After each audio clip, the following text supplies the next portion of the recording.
하나님이 오늘 우리에게 주신 말씀은 요한복음 10장 7절에서 18절 말씀을 제가 한 절, 여러분이 한 절 교독하도록 하겠습니다. 그러므로 예수께서 다시 이르시되 내가 진실로 진실로 너희에게 말하노니 나는 양의 문이라. 나보다 먼저 온 자는 나 절도로 강하니 양들이 듣지 아니하느니라. 내가 문이니 누구든지 나로 말미암아 들어가면 구원을 받고 또는 들어가며 나오며 꼴을 얻으리라. 도둑이 없는 것은 도둑질하고 죽이고 멸망시키는 것이며 내가 무엇이냐고 생명하게 하고 더 풍성하게 하는 것이라.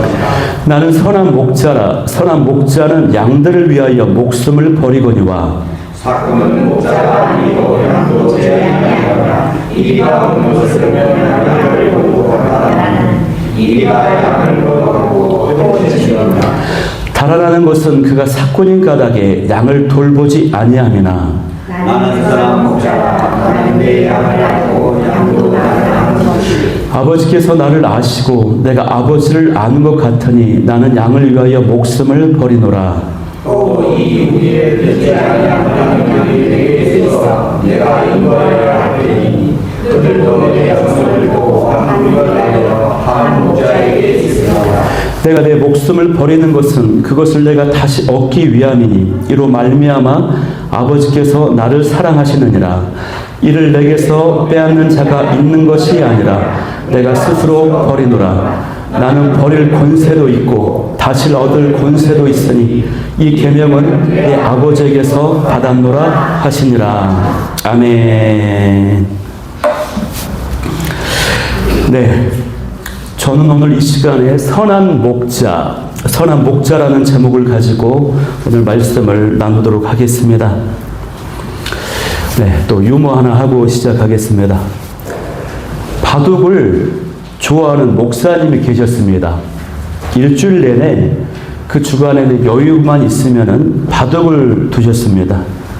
그러다가 주일날이 되어서 이제 강단에 서서 성도들의 머리를 딱 보니까 머리가 바둑알로 보이는 거예요. 흰머리 있는 분들은 흰 바둑알, 검은 머리는 검은 바둑알로 보이는 거예요. 근데 이렇게 앉아있는 그 모습을 보시고요, 이 목사님이 아이고 아다리 났네 이렇게 생각을 했어요. 아다리는 바둑 용어거든요. 보니까 접전상에서 치열하게 이제 이렇게 바둑을 두는 그런 상황을 아다리 났다, 아다리 상황이다 이런 용어가 있어요. 아이고 이제 속으로 아다리 난 상황이네라고 이제 생각을 했어요. 그래가지고 정신 차리고 눈을 딱 감고 기도를 이제 했습니다. 이러면 안 되겠다 하고. 그래가지고 눈을 다시 비비고 이제 목소리를 가다듬어서 기도를 드렸습니다. 기도를 잘 드렸습니다. 근데 기도의 마지막에 예수님의 이름으로 기도드립니다 까지는 잘했는데, 그런데 그 다음에 나온 말이 아멘이 아니라 아다리. 예수님의 이름으로 기도드립니다 아다리 이렇게 끝난 거예요. 네. 예, 우리는요 예수님을 믿는 사람들입니다. 우리는 예수님을 믿는 사람들인데 우리의 믿음의 대상이 바로 예수님이세요. 그러므로 우리의 믿음이 자라나고 풍성해지기 위해서는 우리의 믿음의 대상인 그 예수님에 대해서 제대로 알아야 된다고 하는 것입니다. 우리가 예수님에 대해서 제대로 아는 만큼 우리의 신앙생활도 풍성해지고 우리의 믿음도 견고해지는 것입니다. 지난번에도 나누었지만요, 이 요한복음은요 4개의 복음서 중에서 가장 늦게 기록된 복음서예요. 늦게 기록되었다는 말은 어떤 의미입니까? 다른 말로 하면 그 내용의 신학적인 깊이나 그 내용의 정확성이 훨씬 다른 복음서에 비해서 뛰어나다라고 하는 의미를 가지고 있는 것입니다. 당시 핍박이 극심했던 이 요한복음을 기록했을 때 그 당시에 사도 요한은요 예수님이 어떤 분이신지를 그 어떤 복음서보다도 자세하게 설명을 하고 있습니다. 그래서 이 요한복음에는요 예수님이 누구신지에 대해서 7가지 신적인 계시가 나타나 있어요. 7가지 신적인 계시. 이것을 뭐라고 하냐면 헬라어로 에고에임이라고 그래요. 에고에임이. 영어로 말하면 I am. 우리 한국말로 말하면 나는 무엇이다. 이런 뜻입니다. 그래서 사도 요한은 이와 같은 분명한 진술로서 예수님이 어떠한 분이신지를 지금 설명하거든요.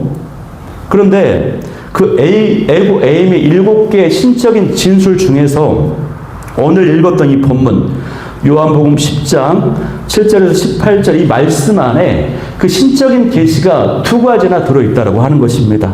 첫 번째는요, 7절에 나타난 나는 양의 문이다 라고 하는 선언이고요.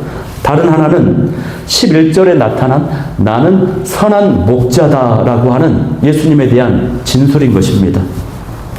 양이 나오고 목자가 나와요. 그래서 오늘 본문은 양을 돌보는 이 목자에 대한 비유입니다. 그런데 예수님께서요, 이 비유로 말씀을 하시는 그 배경과 이유가 있습니다. 갑자기 양 이야기를 하고 목자 이야기를 하는 것이 아니라는 것이죠. 그것은 뭐냐면 이전 장인 이 9장 말씀에 보면은 예수님께서 날 때부터 맹인된 장애인을 치유하셨습니다. 고쳐주셨어요. 그러면 바리새인들이 그 모습을 보고 기뻐하고 예수님은 정말 잘하셨다라고 칭찬하고 인정해야 되는데 그렇지 않는 거예요. 오히려 안식일에 병자를 고쳤다, 치유했다라는 그 이유로 비난합니다. 공격합니다. 그런데 당시 바리새인들은 당시 사람들로부터 존경을 받고 있는 존재들이었어요. 어떤 의미냐면 이 바리새인들이, 이 지도자들이 백성들을 사랑하고 바르게 인도하는 참 목자와도 같은 존재다, 선한 목자다라고 하는 인식을 가지고 있었다는 것입니다. 그리고 자신들 스스로도 그렇게 자부하고 있었어요. 그런데 그들의 실상이 아니었던 것이에요. 그래서 예수님께서는 당시에 이 바리새인과 종교 지도자들의 위선을 지적하면서 참 목자는 어떤 존재이고 진정한 선한 목자가 바로 예수님 자신이라고 하는 것을 가르쳐주고 계시는 것입니다. 자, 그러면 이 말씀이 어떤 의미인지를 이제 자세히 보도록 하겠는데요. 여러분, 이스라엘 민족은요, 유목생활을 하는 민족입니다. 유목생활, 가축을 돌보는. 목축을 하는 대표적인 동물이 바로 양입니다. 양. 근데 양이 이제 몇 가지 특징을 가지고 있어요. 무엇입니까? 연약하다라고 하는 것입니다. 연약해요. 그리고 항상 위험에 노출되어 있어요. 맹수, 이리 이런 동물들이 노출되어 있어요. 또 눈이요, 어두워요. 눈이 어두워가지고 바로 앞을 잘 보지 못하고 넘어져요. 구덩이에 있으면 구덩이에 빠져요. 장애물에 있으면 걸려 넘어져요. 눈이 나빠요. 양은 여러분 무슨 색입니까? 하얀색이죠. 그런데 그래서 오물이나 구덩이에 빠져서 쉽게 막 더러워집니다. 이렇게 양이 약하고 부족하기 때문에 그 어떤 동물보다도 양은요, 항상 자신을 돌봐주고 지켜주고 인도해주는 무엇이 필요합니까? 목자가 있어야 되는 것이에요. 목자. 양에게는 목자가 절대적으로 필요하다고 하는 사실입니다. 목자는 보호자고 인도자고 돌봐주는 존재. 비가 오나 눈이 오나 아침이나 저녁이 되든 매 순간 양을 지키는 존재. 이것은요, 마치 하나님께서 우리를 사랑하는 저와 여러분을 매 순간 지키시고 보호해 주시는 그 모습과도 같다라고 하는 사실이에요. 그래서 성경에는요, 이 양과 이 목자의 관계를요, 우리 성도들과 하나님과의 관계로 비유해서 설명을 많이 하고 있습니다. 하나님께서는 우리의 참 목자가 되시고 우리는 그의 기르시는 양이에요. 그런데 이때 중요한 건 뭐냐? 우리로서 중요한 것은 뭐냐면 내가 바로 연약한 양과 같다라고 하는 사실을 분명히 인식하는 것, 인정하는 것이 필요하다라고 하는 것입니다. 나는 강하다. 내 힘으로 살 수 있다. 나는 목자가 필요 없다. 이런 생각과 마음을요, 철저히 내려놓아야 되는 것입니다. 여러분. 저와 여러분 양처럼 한 치 앞도 보지 못하고 자주 넘어지고 쉽게 제약으로 인해서 더러워지고 부족함. 더러워지고 넘어지는 한없이 부족한 양이라고 하는 것이, 그것을 여러분 인정하시기 바랍니다. 그러니 제게는 목자 되시는 예수님이 필요합니다. 여호와 하나님이 필요합니다. 주님, 저를 불쌍히 여겨 주시옵소서. 이런 마음과 자세로 나아가야 되는 것이에요. 저도 이제 이렇게 교회를 이제 시작하고 나니까요, 기도 내용의 대부분이 어떤 내용이냐면, 하나님, 제 힘으로는 아무것도 할 수 없습니다. 저를 불쌍히 여겨 주시옵소서. 이 기도가 대부분이에요. 그 전에는 물론 그런 기도도 했지만 다른 기도를 많이 했거든요. 근데 80% 이상이 다 그런 기도 제목이에요. 그것 말고는 할 게 없어요. 하나님, 저는 아무것도 할 수 없습니다. 주님 도와주십시오. 불쌍히 여겨달라고. 그런데 우리 목자 되시는 하나님께서는 이런 양들이요, 자신의 한계를 인정하고 의지하는 것을 굉장히 기뻐하시는 분이세요. 굉장히 좋아하세요. 그런데 오늘 7절 말씀에 보면은 예수님께서 자신을 무엇이라고 말씀하셨습니까? 한번 같이 읽어볼게요. 7절 말씀 시작. 그러므로 예수께서 다시 이르시되 내가 진실로 진실로 너희에게 말하노니 나는 양의 문이라 라고 말씀하셨어요. 예수님께서 양의 문이라고 하는 거예요. 이게 무슨 뜻일까? 이 말씀을 이해하려면 당시 목자들이 이제 양들을 어떻게 돌보았는지를 이해해야 되는데요. 양들이 살고 있는 우리가 있습니다. 우리. 이 우리는 사방이 울타리, 그리고 벽으로 이제 둘러싸여 있는 것이에요. 그리고 그 양들이 이제 들판으로 나가려면 통과해야 되는 문짝이 있어요. 문짝이. 이것이 양의 문입니다. 양의 문. 그래서 생명이 보호받을 수 있는 우리 안에 들어오려면 이 양의 문을 반드시 통과해야 되는 것이에요. 또 아침이 되어서 들판에 나가서 푸르른 목초지에 꿀을 먹으려면 이 양의 문을 반드시 통과해서 나가야 되는 것이에요. 그런데 당시의 목자들이요, 급하게 이 우리를 급하게 만듭니다. 그러다 보니까 너무 바빠가지고 대부분 경우에, 많은 경우에 문짝을 달지 못하고 목자 자신이 입구에 들어 누워서 자신이 양의 문이 되는 거예요. 이 말씀은 양의 문이신 예수님을 통과하지 않고는 생명과 구원을 얻을 수도 없고, 또 왔다 갔다 하면서 목초지의 그 푸르른 초장의 꿀을, 음식을 먹을 수 없다라고 하는 말씀이에요. 그래서 9절 말씀을 주시는 것입니다. 예수님이 양의 문이 되셔서 예수님의 문 앞에서 지키고 계시는 거예요, 여러분. 내가 문이다, 양의 문이다라고 하는 것입니다. 어떤 유명한 목사님한테 들은 이야기입니다. 목회를 하다가 너무 힘이 들었대요. 정말 열심히 수고하고 헌신하는데 그 어떤 성도들도 자신을 향해서 칭찬해 주지 않는 거예요. 격려해 주지 않는 거예요. 우리 목사님 너무 수고가 많으세요. 격려도 없고 칭찬도 없고 인정도 없고 너무 무심하더래요. 이분이 너무 이제 상심이 되었어요. 상처가 돼 시험 들어버렸어요. 그러다가 막 이렇게 낙심해가지고 기도하는 가운데 갑자기 예수님께서 이 양의 문이 되셨다라고 하는 것을 묵상하게 됐어요. 갑자기 이 말씀이 생각이 나더래요. 그 말씀을 갑자기 묵상해 보고 있다 보니까 어떤 생각이 들었냐면, 밤새도록 양의 문 노릇하면서 한숨도 자지를 못했어요. 그런데 다음날 아침이 되었습니다. 이 양들이 이제 아침이 되어서 목초지로 이제 인도를 합니다.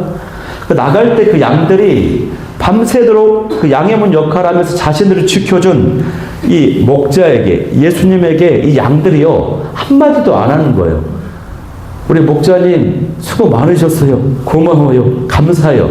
그 말 한마디도 안 하고 그냥 자기들 하고 싶은 대로 나가서 제 할 일 다 하는 거예요.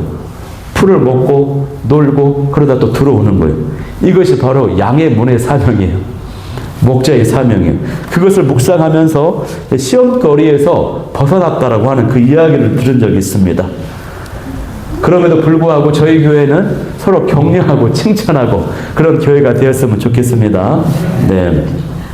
그런데 여러분, 이 목자가요, 양의 문이 되면은 이리와 같은 맹수나 강도 도둑들이 이 양의 문을 통과해서 들어올 수 있습니까? 못 오죠.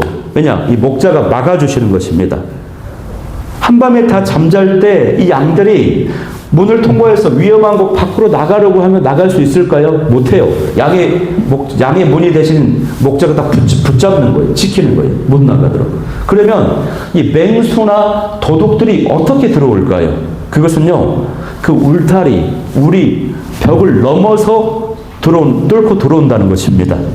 불법적으로 들어와요. 비정상적으로 들어와요. 그래서 절도짓을 하고 강도짓을 하는 것입니다.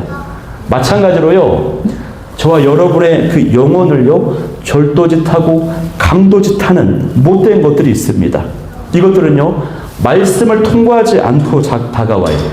말씀을 통과하지 않고 우리에게 접근합니다. 그래서 말씀에 비추어 보면 불합격되는 것들이죠. 잘못되었다고 판정받는 것들이 있어요. 이것이 지약된 세상의 문화나 가치나 습관이나 거짓 메시지, 사상 이런 것들이 하나님의 말씀에 어긋나는 것들이 우리한테 다가와서 비정상적인 방법으로 다가와서 우리를 망가뜨린다고 하는 것입니다. 그렇기 때문에 우리가 영적인 분별력을 가질 수 있기를 소망합니다. 그런데 목자라고 해서요, 다 같은 목자가 아닙니다. 목자는 두 종류의 목자가 있습니다. 하나는 선한 목자가 있고 다른 하나는 사꾼 목자가 있어요. 사꾼 목자. 이 사꾼 목자는 고용된 품꾼의 목자예요. 선한 목자는 예수님 자신을 가리키지만 이 사꾼 목자는 돈을 받고 일하는 목자인데 당시 이제 종교 지도자들을 빗대어서 하는 말입니다. 사꾼 목자. 이 사꾼 목자는 오직 자신의 욕심을 위해서 양을 이용하는 것이에요.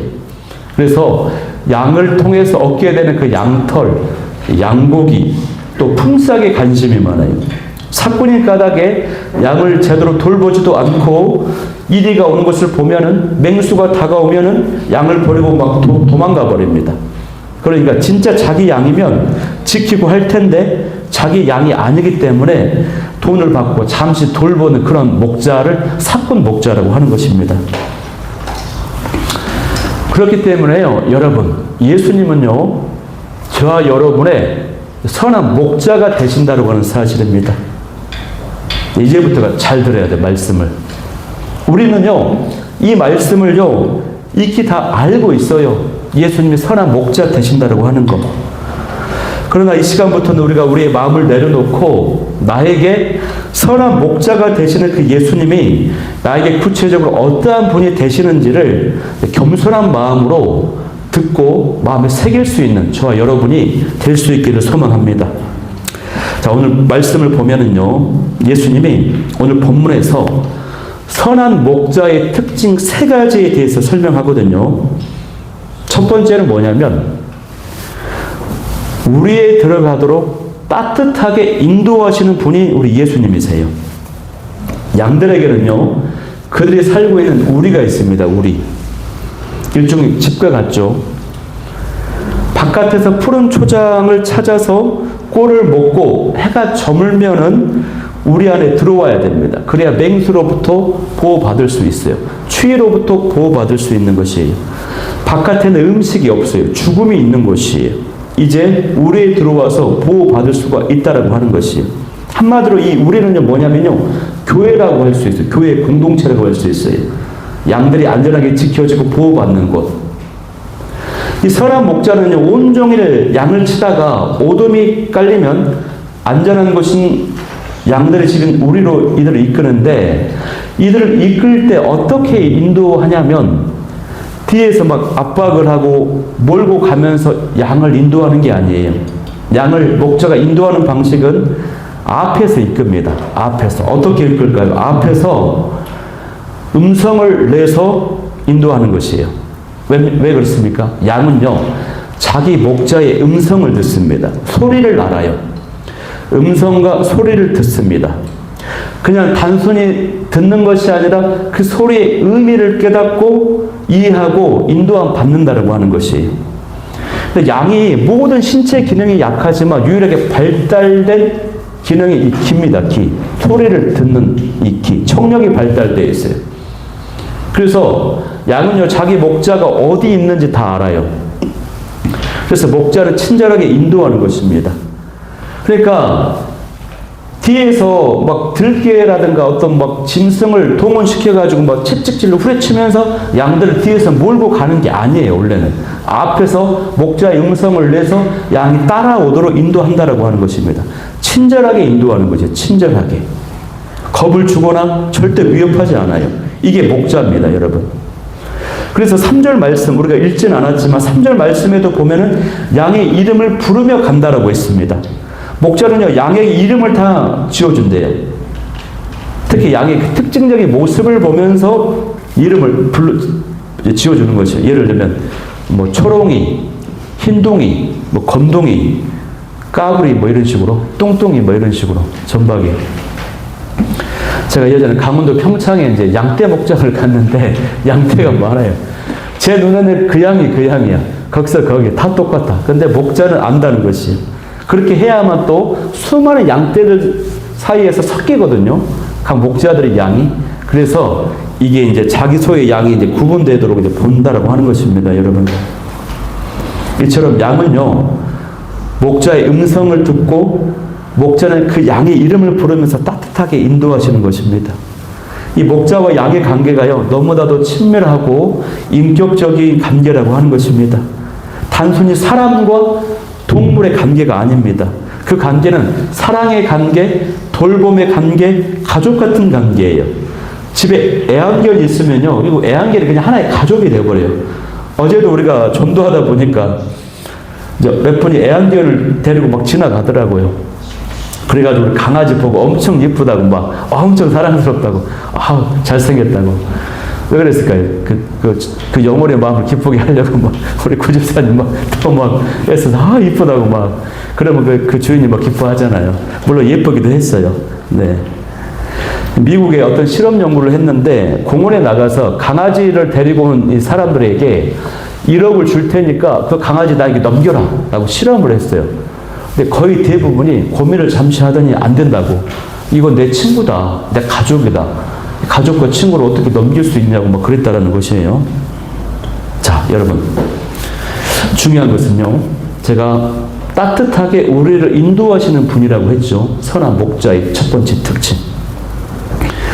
예수님께서 우리 개인의 상황과 특징과 아픔을 아주 잘 아시고 따뜻한 음성으로 인도하신다고 하시는 것입니다. 예수님은요, 내가 지금 이 직장 때문에 고민하고 힘들어하고 있는 거 알고 계세요. 예수님은 지금 사업 때문에 내가 힘들어하고 있는 거 알고 있어요. 자녀 문제 때문에 아파하고 있는 거 예수님이 정확하게 알고 계신다고 하는 것입니다. 근데 문제는요, 우리 성도들이 이런 식의 설교를 너무 많이 들었기 때문에 너무 익숙해요. 그거 아시지, 예수님? 아시지? 그렇지. 머리로는 알고 동의는 해요. 그러나 내 마음에 평안함이 임하지 않는 겁니다, 여러분. 우리는요, 예수님께서 진정 선한 목자 되셔서 나를 선하게 인도하신다라고 하는 그 말씀 앞에서 우리의 바른 반응, 온전한 자세는 어떠해야 되냐면 그 말씀 앞에서요, 그 말씀을 마음에 새기면서 우리 안에 두려움이 사라져야 되는 것입니다. 평안함이 몰려와야 되는 것이에요. 예수님께서 정말 나의 선한 목자가 되신다라고 하는 사실로 인해서 감격하면서 안심할 수 있어야 되는 것이에요. 그러려면 그 말씀을 진짜 믿어야 된다고 하는 것입니다. 예수님이 진정 나의 선한 목자가 되신다고 하는 사실을 믿어야 되는 것이에요, 여러분. 제가 대학교 다닐 때 선교 단체에서 훈련을 받았었거든요. 근데 그 훈련을 받을 때 선배님이 계셨어요. 제 선배님이. 그분이 그 선교 단체 학생 리더였어요. 그런데 그분의 부모님이 교회를 다니지 않으세요. 자꾸 핍박을 해요. 교회 다니는 걸 핍박하고 미워해요. 그리고 이분이 장남이었기 때문에 가정 경제가 너무 어려웠어요. 아버지는 은퇴도 해가지고 가정 생활이 안 되기 때문에 빨리 취업할 준비를 해라라고 막 압박을 막 하는 거예요. 이 선배님이 너무 힘이 들어요. 너무 마음이 어려워졌어요. 그래서 마음속에 선교단체 리더를 내려놓아야 되겠다. 더 이상 못하겠다라고 마음을 먹었습니다. 얼굴이 어두워졌습니다. 그래가지고 그 선교단체 간사님한테 담당 리더에게 간사님 저 집안 상황이 이렇고요. 이런 어려움이 있어요. 저 아마도 이 대표직을 내려놔야 될 것 같아요. 그랬어요. 그러니까 그 간사님이 이 선배님의 손을 딱 잡고 눈을 지극히 보면서 이렇게 말하는 거예요. 준식아, 너 하나님이 살아 계신 거 믿니? 이렇게 물어봐요. 그렇게 대답했어. 네, 믿어요. 다시 간사님 물어봐요. 아니, 준식아, 너 하나님이 너와 함께 하시고 인도하시는 거 정말 믿니? 라고 묻는 거예요. 그러자 뜸 들이면 대답을 해요. 네, 믿지요. 다시 한번 물어봅니다. 너 정말 준식아, 너 하나님이 네 인생 책임지고 인도하시는 거 믿어? 그러자 이제 이 선배님이 대답을 못하고 울어버리는 것입니다. 그 소리를 듣고 이제 울어버리는 거예요. 그렇게 해가지고 어떻게 했을까요, 이분이? 그 순장직을 안 내려놨습니다. 감당을 하게 됐고, 목사님이 되셨어요. 여러분, 선한 목자 되신 예수님이요, 우리 이름을 각각 부르면서 선한 길로 인도하세요.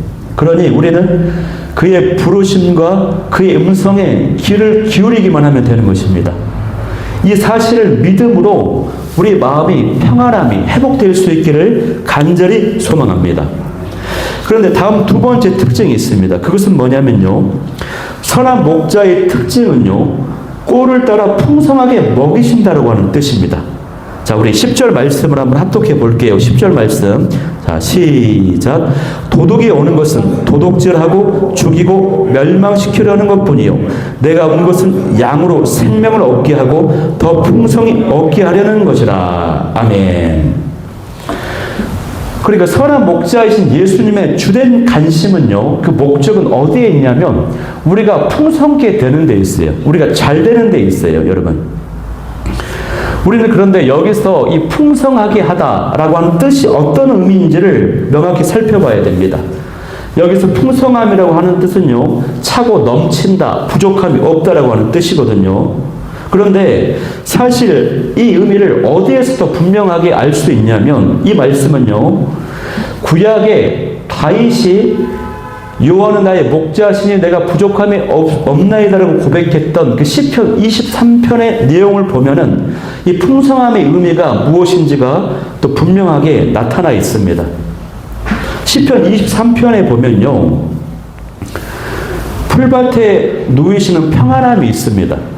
실마라 물가로 인도하시는 인도함이 있어요. 그리고 사망의 음침한 골짜기와 그곳에서 해를 당할 수 있는 그 위기에서 벗어나게 해주시는 은혜가 있습니다.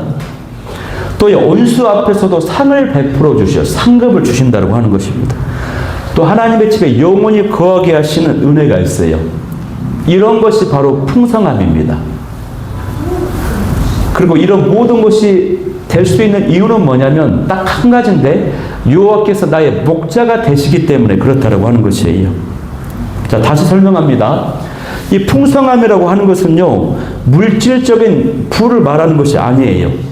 세속적인 의미에서의 그런 어떤 만사 형통, 축복을 의미하는 것이 아닙니다. 이 풍성함은 뭐냐면 하나님을 내가 소유하게 됨으로 인해서 얻게 되는 그런 영적인 영혼의 그 풍성함을 말하는 것입니다. 주님이 함께 하시니까 내가 불안하지 않아요. 평안함이 있어요. 주님의 인도함을 받습니다. 위기를 만났을 때 그 위기에서 벗어나는 축복이 있어요. 하늘에도 상급이 쌓여요. 기도응답의 축복이 있습니다. 하나님의 자녀가 됐어요. 하나님의 집에 영원히 거하는 구원과 영생을 얻었어요. 성령님이 동행하십니다. 제약을 이길 수 있는 그 능력이 있습니다. 기도하면 응답받습니다. 이런 것들이 이런 풍성함의 의미인 것입니다, 여러분. 여러분, 하나님께서 우리에게 선한 목자가 되신다라고 하는 사실은 어떤 의미냐면 내가 하나님을 소유했다라고 하는 뜻과 같아요. 그러면 이 세상에 그 무엇이, 그 어떤 것이 하나님보다 더 큰 게 있습니까? 하나님께서 온 우주 만물을 천지창조로 하신 창조주 하나님이 되시거든요. 그래서 하나님을 소유했기 때문에 부족함이 없는 것이에요. 그 뭣도 필요가 없습니다, 여러분. 그러니 하나님의 나의 선한 목자가 되시니 내게 부족함이 없이 차고 넘친다고 하는 뜻이 여기 들어있는 것입니다. 그러면 이 선한 목자의 두 번째 특징, 꼴을 따라 풍성하게 먹이신다라고 하는 그 말씀 앞에서 우리의 바람직한 반응이 어떠해야 될까요? 우리의 바람직한 태도. 그것은 뭐냐면요, 우리가 자족하게 되는 것이에요. 자족. 무엇이라고요? 자족. 다른 말로 말하면 다른 무언가에 대해서 목말라 하지 않는 모습이에요. 달라, 더 필요하다, 더 이거 달라, 더 이거 주세요. 이런 애걸복걸하지 않는 모습을 의미하는 것입니다. 이것은 이렇게 노력을 한다라고 하는 것이 노력을 해서 되는 것이 아닙니다. 선한 목자 되신 하나님을 경험하고 나면은 자연스럽게 그렇게 우리 영혼이 되어져 버리는 것입니다, 여러분. 시편 23편은요, 다윗이 인생 말년에 쓴 고백이거든요. 자신이 지나온 인생을 되돌아보다 보니까 자신이 파란만장한 삶을 살았습니다. 아들들이 막 자기를 죽이려고 하고 쫓겨나고, 그러나 결국 돌아보니까 여호와가 나의 목자시니 내가 부족함이 없는 인생이었다라고 고백을 하는 것입니다. 그러니까 더 바랄 것이 없다. 이제 죽어도 요한이 없다라고 하는 것입니다. 이 말씀을요, 저와 여러분의 말씀으로 삼으시길 소망합니다. 선한 목자 되신 예수님께서 생명을 주고 더 풍성케 하시려고 십자가에 달려 죽으시고 부활하셨어요. 예수님이 이것을 여러분에게 약속해 주셨습니다. 그러므로 이 사실이 진짜 믿어지고 삶에서 경험되어지고 성취되어서 저와 여러분이 여호와는 나의 목자 되시니 내게 부족함이 없다라고 하는 그 다윗의 고백이 저와 여러분의 고백이 될 수 있기를 소망합니다. 여기서 우리가 한 가지 참고적으로 알아야 될 게 있어요. 그건 뭐냐면 구약에서 말하는 축복의 개념과 신약에서 말하는 축복의 개념이 다르다고 하는 것이, 구약 시대는요, 율법 시대이기 때문에 하나님께서 눈에 보이는 방식으로 축복을 해주셨어요. 무슨 말이냐면 그 축복은요, 땅을 주신다거나 자손이 막 번성하게 하신다거나 고부가 되게 돈이 많게 된다거나 또 막 가축이 번성해, 전쟁에서 승리, 재산이 막 증가하는 것, 이것이 바로 하나님이 너를 축복하고 있어, 너는 하나님의 자녀야, 네 약속이 성취될 거야 라고 하는 증표를 주신 것입니다. 왜 그렇습니까? 다른 민족들이 이스라엘 선민 민족을 바라보면서 아, 저 민족이 잘 되네, 하나님을 믿었더니 저렇게 잘 되네 라고 가시적으로 눈으로 볼 수 있도록 깨닫게 하는 거예요. 그래서 하나님의 영광을 나타나게 하는 그런 효과를 나타냈다고 하는 것이. 그런데 신약시대의 축복은요, 달라요. 그런 축복이 아닙니다, 여러분. 신약시대의 축복은 어떤 축복이냐면 하나님 자체를 소유하는 축복이에요. 예수님, 성령님 자체를 소유하는 축복이에요. 왜 그렇습니까? 신약시대는요, 언약시대라고 해서 모든 민족, 모든 나라에 다 예수님을 믿게 되고 구원의 역사가 있어요. 그래서 구약의 방식으로 축복할 필요가 없는 것입니다. 그래서 신약시대의 인물들을 보면요, 어떻습니까? 예수님도 그렇고 베드로도 그렇고 사도 바울도 그렇고 예수님을 잘 믿는 모든 초대교회들이요, 다 가난했어요. 부랑 상관이요, 거리가 멀었어요, 여러분. 그들이 받은 축복은요, 구원이고 영생이고 평안함이고 위기에 있을 때 벗어나게 되는 것이고 기도하면 응답받고 영적인 능력이고 자유함이고 이런 축복이요, 영적인 축복, 영혼의 축복입니다. 물론 신약시대에도 재정의 축복은 있습니다. 근데 그것은 주로 사명과 관련이 되어 있어요. 사명, 어떤 선교, 구제, 섬김, 이런 특별한 사명을 주실 때 하나님이 부어주시는 경우가 많습니다. 근데 많은 분들이 어떤 생각을 하냐면요, 신약시대의 은혜의 시대, 언약의 시대 살고 있으면서도 나는 너무 가난해요. 자책을 막 하는 거예요. 나 왜 이렇게 힘들고 가난하지? 하나님 나를 사랑하지 않는 건가? 하나님 나를 축복하지 않는 건가라고 하면서 막 스스로를 자책하고요, 막 하나님을 원망하는 사람들이 많다는 것입니다. 신앙의 회의감을 갖는 경우가 많아요. 절대 그렇지 않습니다. 이것을 여러분 구분할 수 있기를 소망합니다.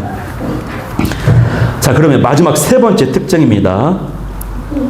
선한 목자의 마지막 특징은 뭐냐면요, 양들을 위해서 목숨까지도 버리신다라고 하는 것이 마지막 11절 한번 읽어볼게요. 합독합니다. 11절 시작.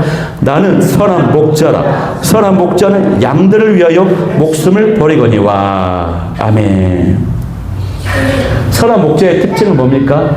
양들을 위해서 목숨을 버리신답니다. 여러분. 그러니까 여러분, 분명한 사실은 뭐냐면 예수님께서는요, 우리가 생각하는 것 이상으로 예수님이 우리를 소중하게 생각하고 우리를 사랑하신다는 건 사실이에요.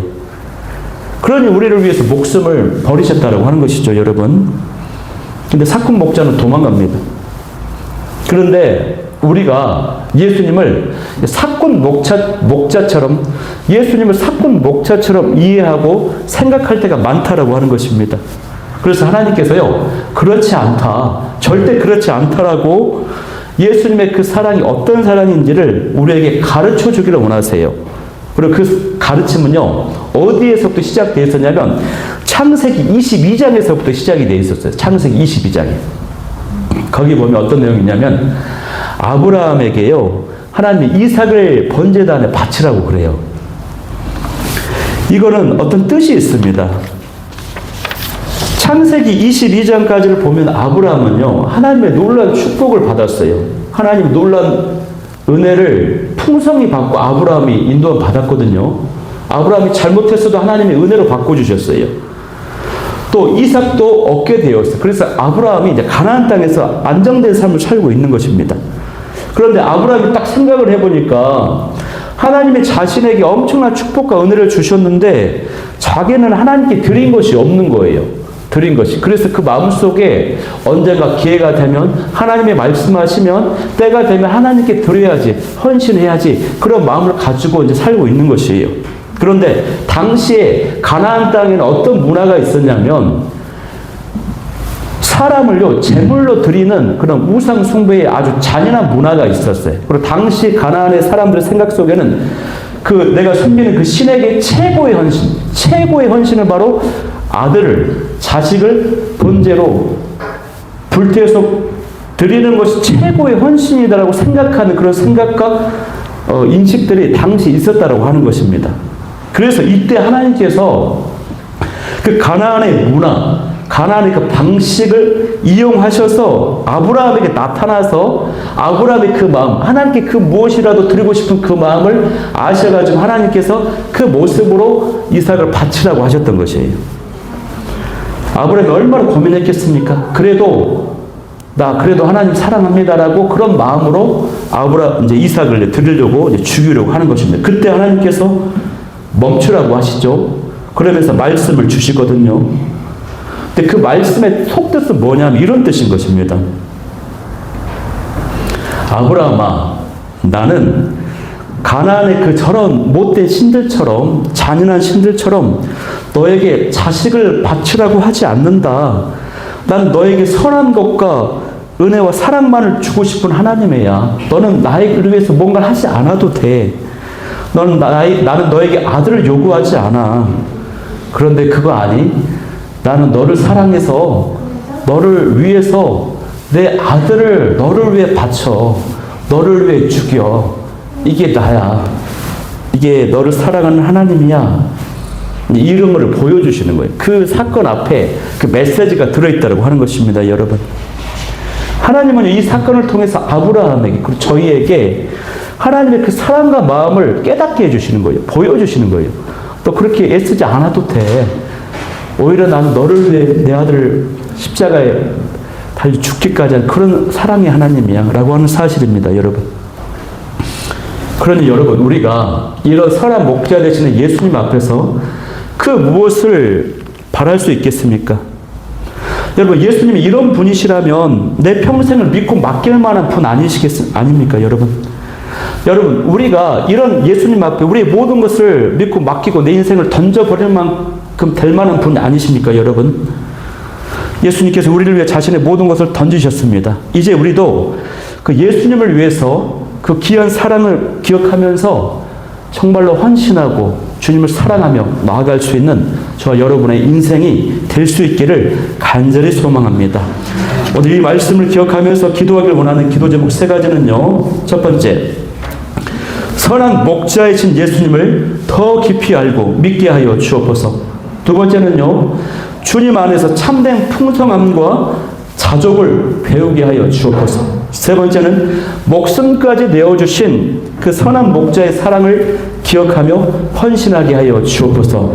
우리 말씀 붙잡고 우리 찬양하며 기도하도록 하겠습니다. 우리 왕이신 나의 하나님 찬양하며 나아가도록 하겠습니다.